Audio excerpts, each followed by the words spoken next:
Muy buenos días, soy Julián Huete, abogado de LAIF Sector Público. Está conmigo mi compañera y socia de LAIF Sector Público, Sara Fernández, y vamos a continuar con esta serie de webinar en la que os queremos mostrar el gran nicho de negocios que supone la administración pública como gran consumidora de servicios. Hoy nos vamos a centrar en los servicios de formación. Antes de empezar, unas cifras sucintas, pero unas cifras importantes para que veáis de qué estamos hablando y la importancia de este sector de formación en la contratación pública. El año 22, las administraciones públicas contrataron un volumen de 2.034 millones de euros en contratos de formación. Y si vamos al número de licitaciones, fueron 24.471. Es el sector local el que más contrata, al menos en el número de contratos, y sorprende, por ejemplo, que sea el Ayuntamiento de Gijón, que en el año 22 contrató 156 millones de euros, y el Ayuntamiento de Madrid, el número de licitaciones fueron 683. Cifras, desde luego, importantes que nos hacen situarnos en la gran importancia de la contratación pública en este sector de formación. Y es que, como sabéis, los que os dedicáis a este ramo, el servicio de formación pues tiene un amplio contenido, abarca todas las áreas: medio ambiente, administración, finanzas, sanidad, nutrición, hacienda, y un amplio alcance, desde la prevención de riesgos laborales, recursos humanos, emprendimiento, idiomas, sostenibilidad, tecnología e investigación, etc.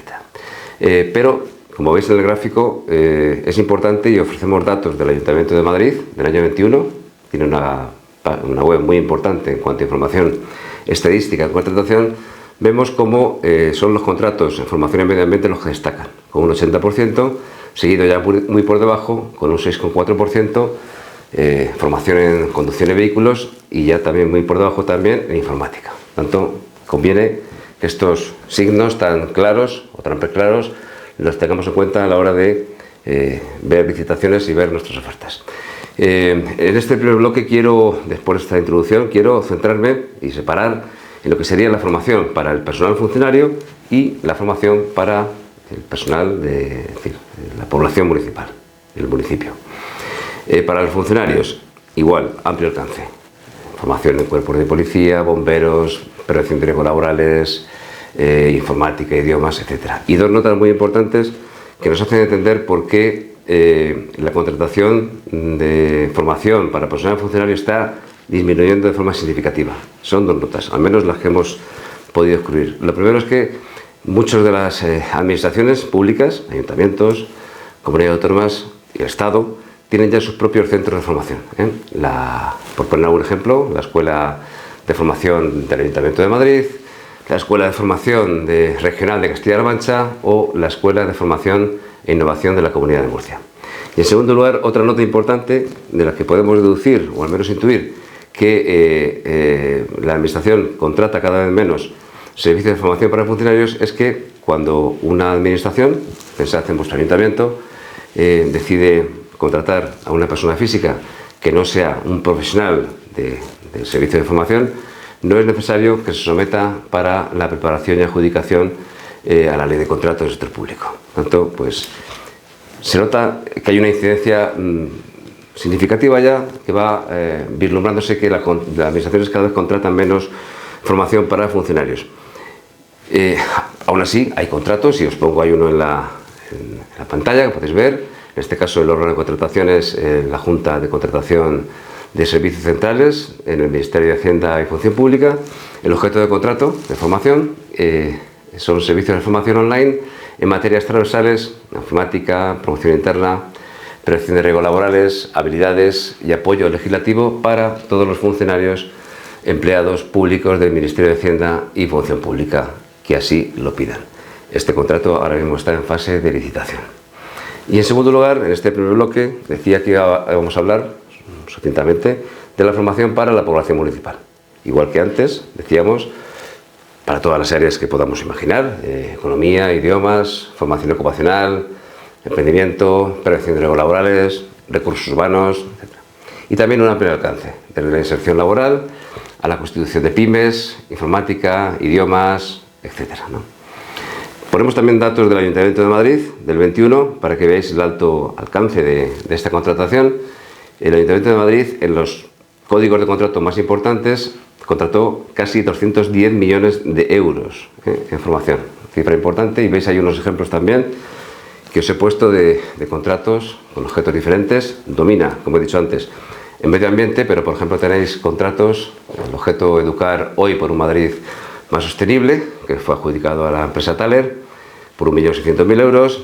Otro también en medio ambiente, CIE Retiro 21, adjudicado también a Thaler por 1 millón de euros. Pero también, por ejemplo, pues en ocio, importación de talleres en ocio educativo, que fue adjudicado a la mercantil actividades de educación, cultura y ocio, y por 1 millón de euros de contrato.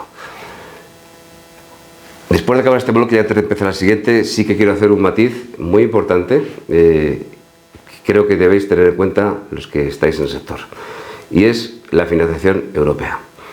Como sabéis, de los 5 fondos estructurales, el más importante en lo que es en materia de formación y empleo es el Fondo Social Europeo.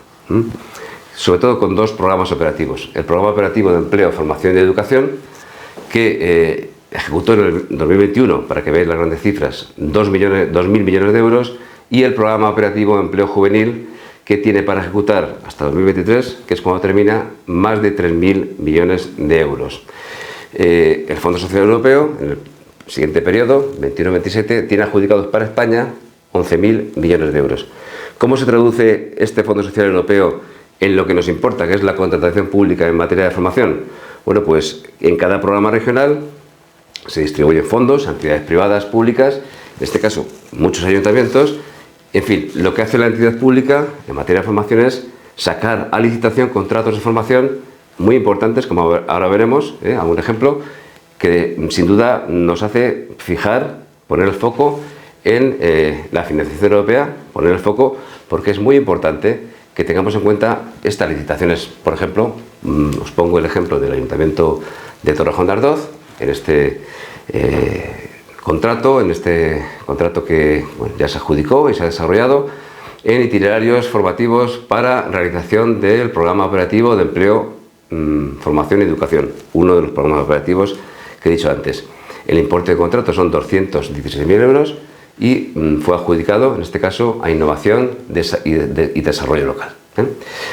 Bueno, en un segundo apartado queremos ver, siempre sucintamente, pero queremos daros unas pautas generales para que veáis la importancia del sector formación, en qué condiciones compran las administraciones. ¿Cuál es el perfil de las entidades? Ofrecemos datos de contratación del año 22 publicados recientemente. Vemos cómo destaca en número de licitaciones, con una gran diferencia, y de lo que hemos dicho lo podéis intuir, el sector local, con casi el 50% de los contratos adjudicados. Estos datos, que son generales, de ellos bebe el contrato de servicios, y de luego son también extrapolables a los contratos de formación. Después seguiría el sector autonómico con un 30%, casi un 31%, y después, con menor incidencia en volumen de contrataciones, el sector estatal. En cuanto al importe de las licitaciones, destaca, con poca diferencia, pero sí que destaca el sector autonómico, seguido del local y la estatal. ¿Cuáles son las características de los contratos de formación? Muy sucintamente, porque luego habrá que estar siempre a las licitaciones. Pero sí que de los contratos que hemos analizado, podemos ver que en el caso del sector estatal, la cuantía es variable en función de la necesidad del servicio. En el sector autonómico, obviamente contratan los gobiernos autonómicos, las fundaciones, pero sobre todo también hay gran incidencia en la empresa pública autonómica, y la cuantía aquí vemos que es variable y que en función de la entidad y la envergadura del proyecto, pues hemos visto que podía oscilar entre los 50.000 hasta los 3 millones de euros. Y en el sector local, ayuntamientos, diputaciones, empresas públicas, municipales, y con gran incidencia también en la contratación pública, vemos aquí aparte de la envergadura del proyecto, depende mucho de las grandes cifras, se mueven sobre todo en ayuntamientos grandes, como hemos visto en el Ayuntamiento de Madrid. Como digo, son cifras, aspectos muy generales, y habrá que estar luego pues a cada licitación.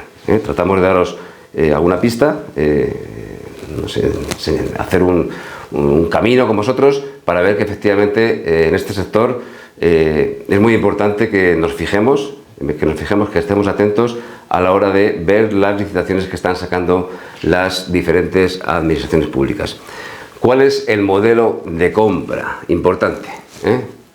Habrá que estar siempre a la licitación, pero sí que hemos visto en los contratos que hemos analizado que predomina el procedimiento abierto, pero sin desdeñar, desde luego también el negociado sin publicidad, que la duración habitual de los contratos oscila entre 1 y 3 años, que el importe de los contratos está entre 20.000 y 5 millones de euros en función, claro está, de la entidad y de la complejidad del proyecto. Importante a la hora de que veáis vuestras licitaciones y hagáis vuestro análisis de coste-beneficios, que en muchos contratos se exige cierta presencialidad.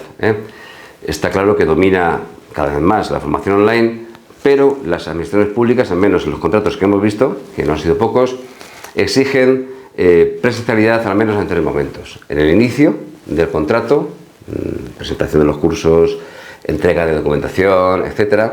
En un segundo momento también con los responsables del contrato en las reuniones de seguimiento, y en un tercer momento en la evaluación y clausura de los cursos también se exige presencialidad. ¿Cuál es el modelo de valoración en cada licitación a la hora de adjudicar un contrato? Pues hemos visto y hemos determinado que al menos habría como 3 modelos diferenciales. El primer modelo en el que solamente se utiliza el precio como criterio de valoración. En este tipo de contratos, en la mayoría, hemos visto que se requiere un alto grado de especialización y que, en vez de valorarse en criterios subjetivos, podríamos discutir si es una técnica o no buena desde el punto de vista incluso ajustada a derecho, pero así es. Digo que esta especialización se va a criterios de solvencia y también de adscripción de medios. Único criterio, el precio. Módulo segundo. Hay pluralidad de criterios objetivos. Además del precio, bueno, pues que tienen en cuenta ciertos objetivos que están relacionados, por ejemplo, pues con la cualificación y experiencia del personal. Es un método utilizado en sectores que requieren escasa especialización. Y luego un tercer modelo en el que se combinan criterios objetivos y subjetivos. Es decir, objetivos aplicables, la valoración mediante fórmulas, y los subjetivos aplicables, como sabéis, con criterios de valoración mediante juicio de valor. Tenemos que decir, al menos en los contratos que hemos analizado, que es el método utilizado con mayor frecuencia en este tipo de licitaciones de formación, el que mayor.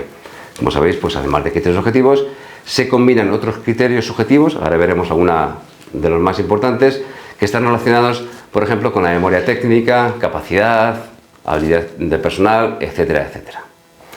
¿Cuáles son los criterios de adjudicación habituales que hemos visto en los contratos analizados?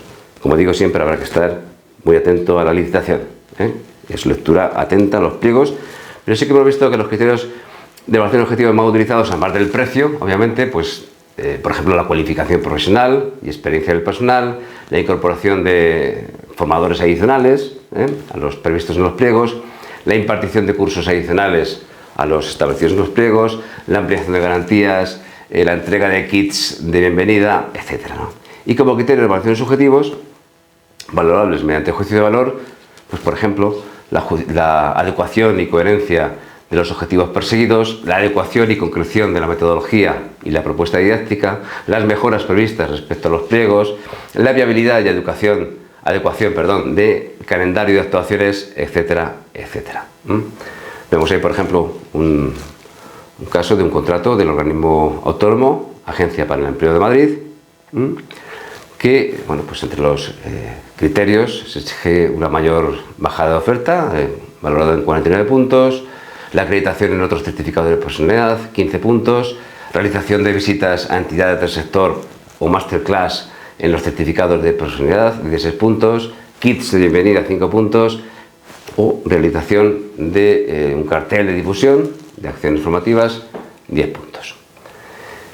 Para terminar, un tercer bloque que entendemos que es conveniente también abarcarlo de forma genérica, pero para que veáis también lo que hemos visto en los contratos analizados es qué necesitas para ser proveedor de una administración pública que contrata formación. Como podéis intuir, solvencia económica, solvencia técnica y medios cuya adquisición se exige en cada pliego, ¿no? En cuanto a la solvencia económica, y aquí poca diferencia entre los sectores estatal, autonómica y local, hemos visto que la tónica general es exigir solvencia económica, volumen anual de negocios por importe igual o superior a 1,5 veces el valor estimado del contrato, y también se suele exigir un seguro de indemnización por riesgos profesionales por importe igual o superior al valor estimado del contrato. Vamos a ir, por ejemplo, un contrato, extraemos solamente lo que es la solvencia económica de la Agencia para el Empleo de Madrid, donde se pide un volumen de negocio referido al mejor ejercicio de los 3 últimos disponibles por importe igual o superior a 1,5 veces, 1,5, como hemos dicho antes, el valor estimado medio anual del contrato. En este caso, pues el resultado eran 600.000 euros. Solvencia económica, solvencia técnica. También en los contratos analizados no hemos visto grandes diferencias entre los sectores estatal, autonómico y local, y lo que se suele pedir siempre, como digo, siempre en prebenda de que habrá que estar a cada licitación, pero se suele pedir en cuanto a solvencia técnica la relación de trabajos ejecutados de naturaleza igual o similar al objeto del contrato por importe igual o similar o superior al 70% de la unidad media del contrato, y también, como otro criterio de solvencia técnica, indicación del personal técnico adscrito a la ejecución del contrato. Vemos por aquí, por ejemplo, extraído de la solvencia técnica de un contrato de la Agencia para el Empleo de Madrid, cómo se pide la relación de los principales servicios o trabajos ejecutados en los 3 últimos años de naturaleza igual o similar al objeto del contrato por importe igual o superior al 70% del valor medio estimado anual del contrato, esto es, en este caso, por un importe superior a los 420.000 euros. En cuanto a medios, también en los contratos analizados hemos visto, seleccionamos una serie de requisitos de adquisición de medios que destacamos para que los tengáis en cuenta. En primer lugar, pues el número de integrantes distintos en función de la cuantía del contrato, también la formación habilitante para desarrollo objeto del contrato en función del objeto, economía, magisterio, logopedia, idiomas, etc. Y también una experiencia de 3 a 5 años en función del cargo y de la responsabilidad. Y también para los grandes contratos importantes se exige experiencia adicional como criterio de adjudicación.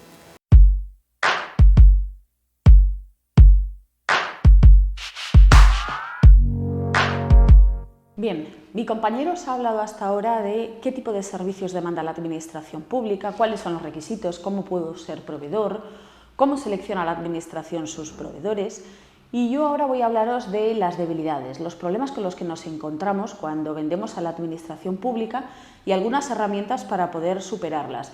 Y finalmente os haré alguna referencia a algunas empresas que tanto se presentan como se adjudican de forma habitual licitaciones de este tipo. A la hora de hablar de debilidades, voy a hablaros de 3 grandes bloques, ¿vale?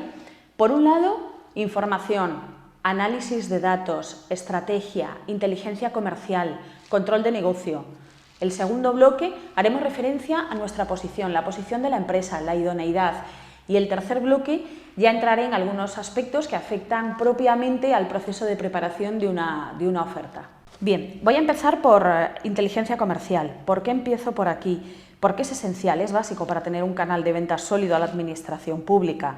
La mayoría de las empresas que consiguen tener un canal de ventas a la administración pública sólido, con contratos rentables, son aquellas que tienen unos objetivos claros, una metodología definida y una estrategia a seguir para que así su personal, las personas que forman parte de un departamento de licitación o incluso comerciales o administrativos que se presentan a las licitaciones, que son los encargados de analizar este tipo de mercado, ver qué licitaciones nos interesan y formular las ofertas, saben qué pautas tienen que seguir, si nosotros nos presentamos o no con partners en caso de que no tengamos el servicio que la administración demanda o los requisitos que nos está pidiendo, el precio, cuáles son los medios técnicos o humanos con los que podemos acudir a las licitaciones.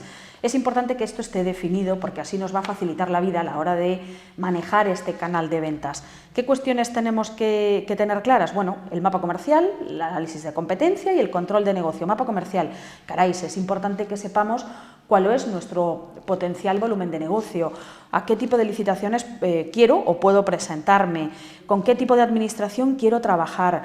Puedo incluso establecer para una planificación comercial a 2, 3, 4 años, ver cuáles son los contratos que están pendientes de renovar en esos próximos meses o años, incluso ver si hay grandes acuerdos por los que la administración selecciona a sus proveedores durante 2, 3, 4 o 5 años, que son sistemas como los acuerdos marcos, sistema de compra eficiente.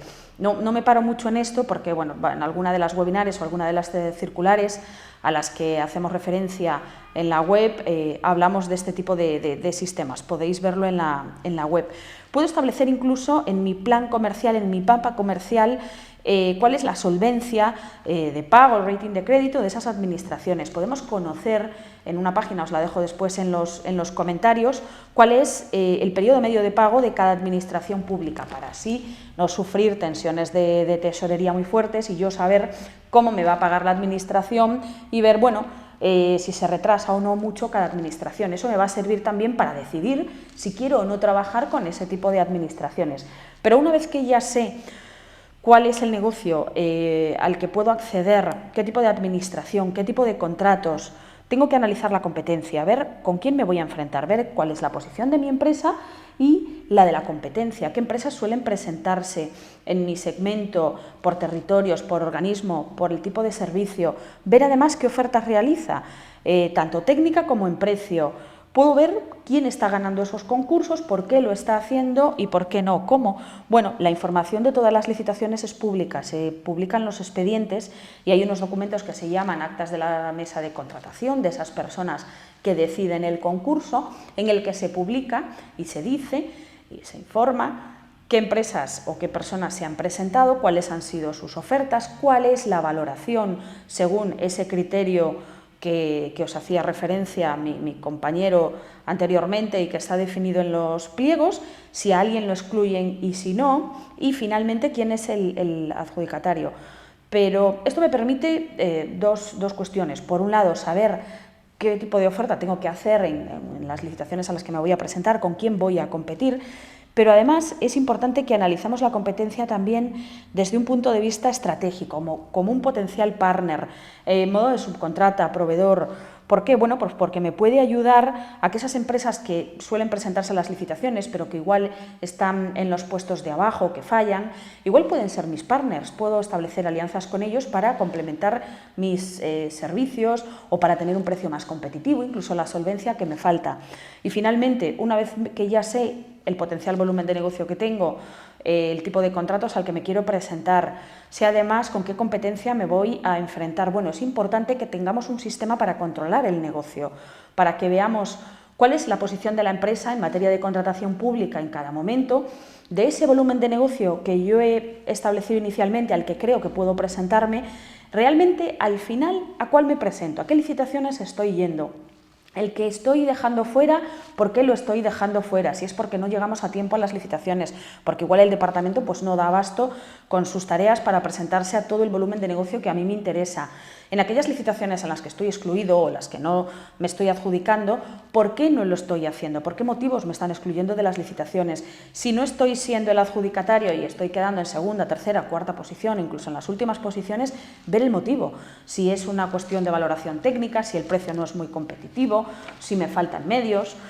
Bueno, esto es muy importante, sobre todo a la hora de establecer una estrategia sólida y permanente. Como te decía, nosotros no creemos en la presentación aleatoria, individual, de licitaciones. Es cierto que bueno, puede ser una oportunidad de negocio, un contrato concreto, determinado, que se nos presenta delante, que creemos que nosotros tenemos el servicio que la Administración está prestando y bueno, pues lo planteamos como una prueba, una oportunidad, pero es muy raro que esa primera vez ya seamos los adjudicatarios, que consigamos resultados positivos. Esto es fruto de una carrera de fondo, de poco a poco, un músculo que tenemos que entrenar, ir presentándonos a licitaciones, mejorando nuestros documentos, nuestras ofertas, hasta que al final conseguimos estar en esa zona de licitadores que se suelen adjudicar las licitaciones a las que acudimos, ¿no? El segundo gran bloque al que os quiero hacer referencia está relacionado más con la posición de la empresa, con nuestro servicio, con nuestra idoneidad.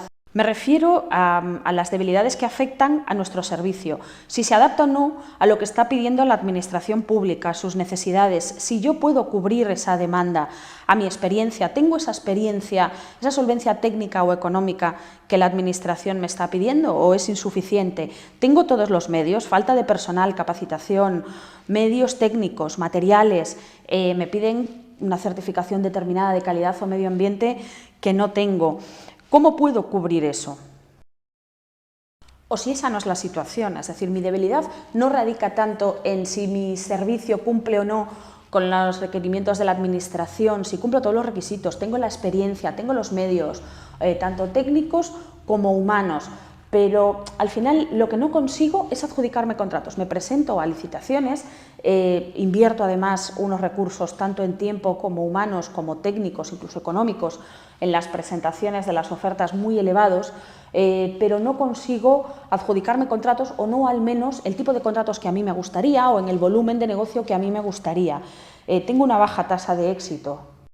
Bueno, pues aquí os hago referencia a un elemento que para nosotros es esencial y al que recurrimos con muchos de nuestros clientes en la mayoría de las situaciones para poder cubrir las debilidades que un cliente presenta. Y esto ya está relacionado con lo que os hacía referencia en un principio, ¿no? Tener unos objetivos y una estrategia clara. Es decir, esto tiene que ser parte de esa estrategia que yo tengo definida. ¿Cuál? Las alianzas. Partners con los que yo puedo decidir ir a una licitación de forma conjunta, simplemente como subcontrata, como un proveedor más, utilizar la solvencia de un tercero para cubrir ese problema de solvencia que tengo, esos medios técnicos, humanos o económicos de los que no dispongo. Bueno, aquí podemos abordarlo de tres maneras. Podemos hacer una oferta conjunta mediante una UTE, habréis escuchado hablar de ello sobre todo en las licitaciones de obras, pero en la licitación de servicios se utiliza cada vez más. Las empresas de servicios que nos estamos presentando a las licitaciones, utilizamos más este mecanismo para así poder abarcar el número de licitaciones que nos interesa, el tipo de negocio al que queremos abarcar, la zona, el territorio, queremos meternos en nuevos servicios, incluso ampliar nuestra cartera de servicios. Pues qué mejor que hacerlo mediante alianzas. ¿Cómo? Bueno, pues con 2, 3, varios profesionales o varias empresas que nos agrupamos y hacemos una oferta conjunta. Esto permite compartir recursos, conocimientos, experiencias. Se agrupa además la solvencia de las empresas, aunque es cierto que cada una de ellas tiene que cumplir con una solvencia mínima. Podemos convertir inversiones y hacer ofertas muy competitivas, tanto en precio como técnicamente o de calidad, y esto puede ayudarnos a mejorar nuestra posición en el mercado del sector público. Bien, si para nosotros la presentación en UTE con una empresa o con varios partners supone un grado muy intenso de colaboración que no nos apetece o no está dentro de la estrategia de nuestra empresa, no nos interesa por el motivo que sea, podemos recurrir a la subcontratación. Eso también nos permite cubrir carencias, tanto en el propio servicio como en el personal, medios técnicos, humanos, económicos. Al final no es más que un concierto con un tercero, pues para que realice parcialmente la prestación a la que nosotros nos vamos a obligar con la administración pública, siempre de acuerdo con los condicionantes establecidos en los pliegos, salvo determinados supuestos. La contratación de un tercero, la subcontratación, está permitida, es abierta, supuestos como, por ejemplo, contratos reservados o cuando en los pliegos se determinen tareas críticas que no pueden ser objeto de subcontratación, que así se indique de forma expresa en los pliegos. Pensar que nosotros respondemos ante la administración y esa persona responde ante nosotros, con lo cual el proceso de selección de un proveedor o de un subcontratista tiene que ser idóneo, ¿no? Tenemos que ser rigurosos a la hora de decidir a quién contratamos para que realice parcialmente un servicio al que nosotros nos vamos a obligar con la administración pública. Si no quiero establecer este tipo de alianzas, no quiero ir con un partner presentando una oferta única, no quiero ni siquiera subcontratarlo, pero sí quiero cubrir mi solvencia, no tengo la solvencia técnica o económica para presentarme a cierto tipo de licitaciones o a alguna licitación en concreto, puedo recurrir a la solvencia de un tercero. ¿Esto qué significa? Esto, para que me entendáis, es una especie de aval, de garantía para la administración.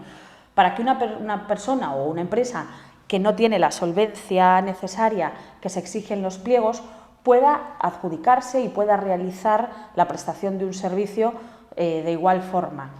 ¿Cómo? Bueno, al final lo que yo le estoy diciendo a la administración es que aunque yo no tengo esa experiencia técnica o económica suficiente, le aporto un compromiso, un contrato con un tercero que dice que tiene esos medios y que los pone a mi disposición de forma efectiva para la realización de mi contrato, para que yo pueda ejecutar el contrato. Aquí tengo que deciros que no es posible integrar cuestiones como habilitación profesional o capacidad, porque son aspectos personalísimos, o ni siquiera aspectos para acreditar cumplimentación de normas de gestión de calidad y medio ambiente. Pensad que esto al final se refiere a aspectos propios e intrínsecos de la organización y al funcionamiento de una empresa. No se puede suplir su falta con certificados de otras empresas, o los tenemos o no los tenemos, pero aquí sí que no podemos hacernos valer de esa solvencia técnica de un tercero, ¿vale? Se suele utilizar mucho entre empresas del grupo, pero no tiene por qué, se puede hacer entre empresas o personas totalmente ajenas e independientes. Pero esto no lo vamos a satisfacer, la Administración no nos lo va a admitir o no lo suele admitir presentando un mero formalismo, un mero documento en el que nosotros decimos que, caray, no tenemos la experiencia o la solvencia que me está pidiendo técnica o económica, a la que ya hicieron referencia mis compañeros, mi compañero que ya os indicó antes, sino que tiene que llevar aparejada la posibilidad real de utilizar esos medios, bien sean técnicos, económicos o profesionales, que, aunque pertenecen a otra entidad, se aportan para la ejecución de este contrato. Esto, la verdad, que nos permite llegar a contratos a los que, al menos de momento, a corto plazo, nosotros no podemos llegar por la solvencia bien técnica, porque no tenemos la experiencia realizando esos servicios, pues trabajando para entidades a un volumen determinado de negocio que nos están pidiendo en los últimos años. Nos falta poco. Bueno, esto nos permite que nos presentemos y que nos adjudiquemos ese tipo de licitaciones y que así, una vez que las consigamos, vayamos sumando esa solvencia, vayamos creciendo en el rango de licitaciones a las que podemos presentarnos. Es una fórmula bastante extendida y, bueno, si tenéis cualquier duda respecto a estas cosas, tanto la UTE como la subcontratación, como la cesión de solvencia, podéis consultarnos, por supuesto. No estoy haciendo más que meras menciones, referencias a las herramientas a las que podemos acceder para poder suplir nuestras debilidades, nuestras carencias, y no quiero profundizar en ello porque si no se me echa el tiempo encima. Hay un aspecto aquí al que también os quiero hacer referencia y es la cesión de contratos. Seguramente alguno de vosotros haya escuchado hablar, lo ha hecho, o incluso la competencia, ¿no? Y esto es algo parecido al sector privado. Cualquier contratista puede ceder un contrato público a un tercero, eso sí. Hay determinados requisitos, por supuesto, porque pensar que si al final, para poder trabajar con la administración pública, hay una serie de barreras de entrada, ¿no? Tendremos que cumplir una serie de requisitos de acceso, tenemos que acreditarle a la administración pública que tenemos la solvencia técnica, económica necesaria, que tenemos además capacidad para realizar el servicio que nos está pidiendo, que tenemos esa habilitación profesional o esa capacitación.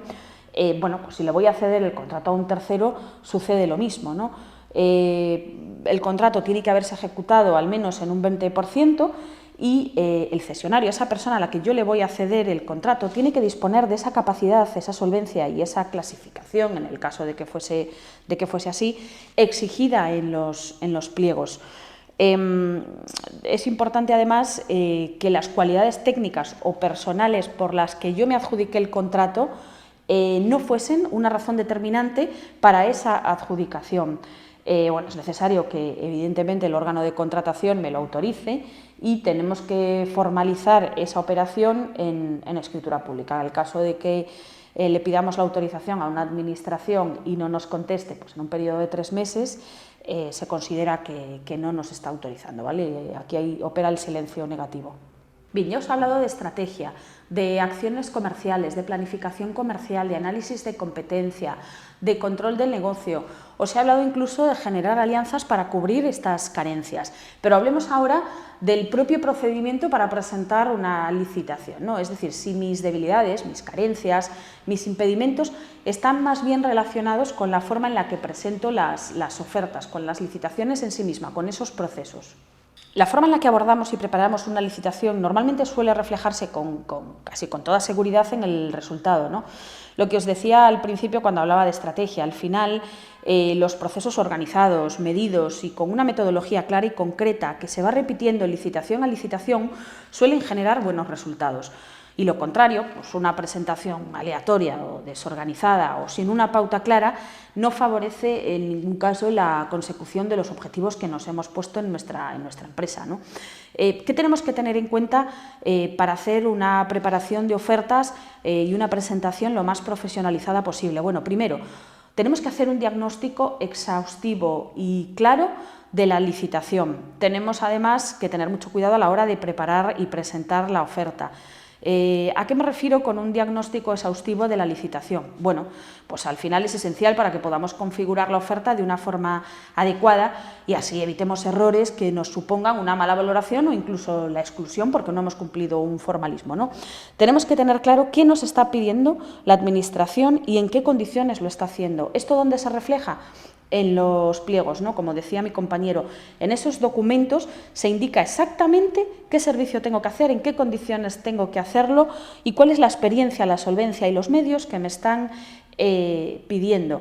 Los pilares esenciales del diagnóstico son, al final, analizar a fondo los pliegos y un segundo elemento, que conozcamos el histórico de la licitación. Para mí es fundamental.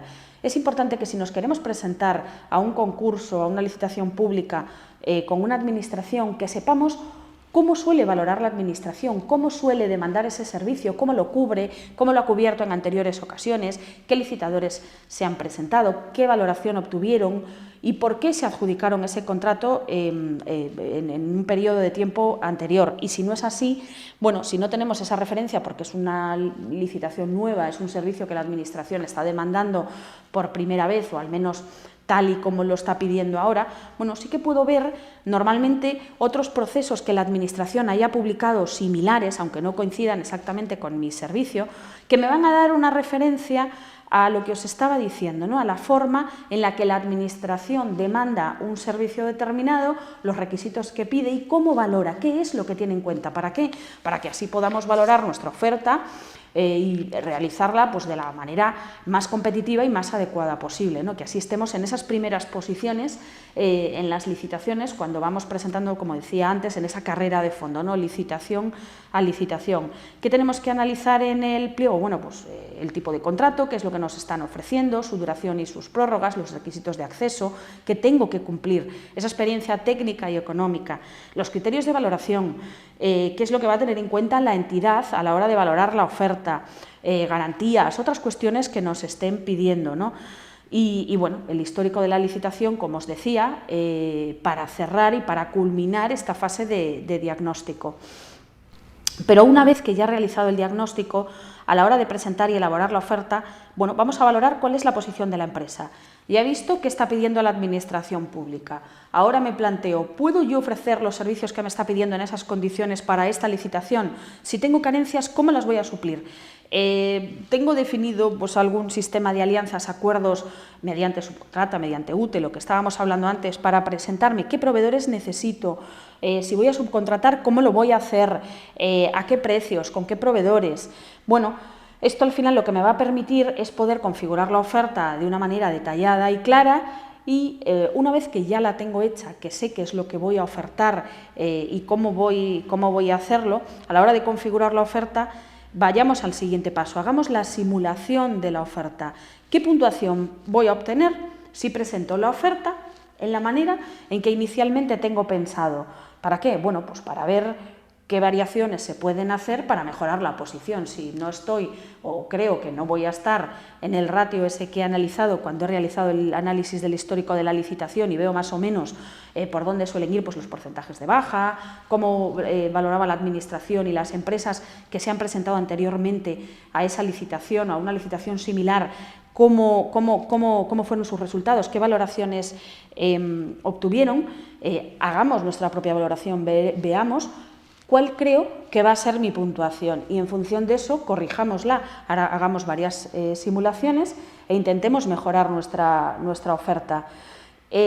Bueno, y sobre todo, recordemos que al final, ya sé que las prisas en este caso juegan siempre en contra y con el día a día del trabajo, que es bastante complicado, pero recordemos que tenemos que estar muy seguros cuando vamos a preparar la documentación de que lo estamos haciendo en la forma adecuada. Repasemos los pliegos para ver exactamente los anexos que hay que presentar, cómo hay que cumplimentarnos, la documentación que tenemos que subir, tengamos mucho cuidado también con las firmas, que estén vigentes, que la persona que está firmando la oferta tenga la capacidad suficiente dentro de la empresa para tomar ese tipo de decisiones y no nos digan que quien ha presentado la oferta no tenía capacidad para hacerlo. Y bueno, al final también os quiero recordar que no podemos alterar los documentos oficiales de la licitación. No se pueden modificar los Excels en el caso de que los haya, ni tampoco las plantillas. Podemos presentar, por supuesto, modelos de declaración responsables adaptados a la licitación, utilizar unos modelos que ya tengamos, pero bueno, respetando siempre los modelos de la licitación. Pero cuando hablamos de una oferta económica, de unas plantillas determinadas, incluso de unos Excels que la Administración pone a nuestra disposición, no los modifiquemos porque nos va a dar problemas después en el análisis y bueno, la valoración de nuestra oferta, ¿no?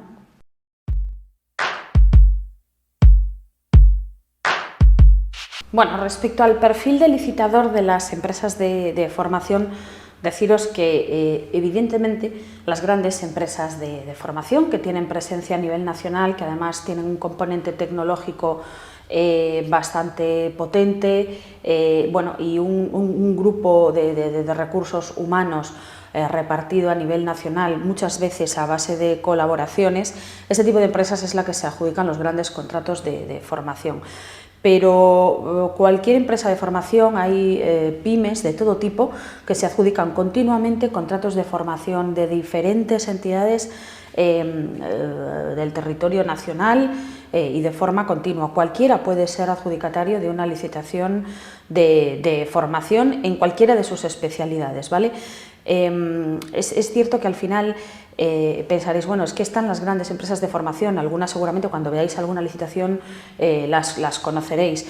Claro, pensar que al final los grandes contratos requieren una solvencia y unos medios proporcionales a esos importes de volumen de negocio, con lo cual las grandes empresas serán las que tengan esa solvencia, esa experiencia técnica, esos medios, esos recursos para poder presentarse una licitación de este tipo, que no implica que aquellas empresas que no alcancemos ese importe con nuestra propia facturación, con nuestros propios medios, no podamos hacerlo a través de acuerdos de colaboración, como os dije anteriormente, pues a través de UTEs, incluso subcontratación o cesión de solvencia de terceros, ¿no?